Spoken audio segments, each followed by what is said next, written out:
बिस्मिल्लाहिर्रहमानिर्रहीम।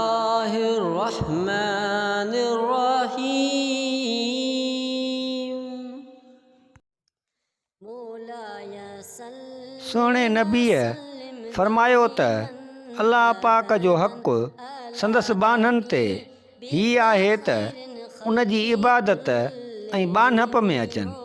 जॾहिं बाना अलाह पाक जो हीअ हक़ु अदा कनि त पोइ अलाह पाक ते बाननि जो हीअ हक़ु आहे त उन्हनि खे अज़ाब में न विझे।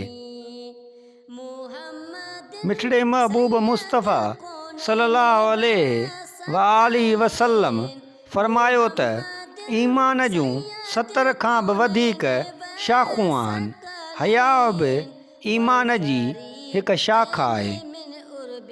महबूब मुस्तफ़ा सल्लल्लाहु अलैहि वालिहि वसल्लम जन फरमायो त जेको तव्हां मां का बुराई ॾिसे ऐं ताक़त रखंदो हुजे त पंहिंजे हथ सां यानी ज़ोर ऐं सघ सां उनखे मिटाइण दुरुस्त करण जी कोशिश करे।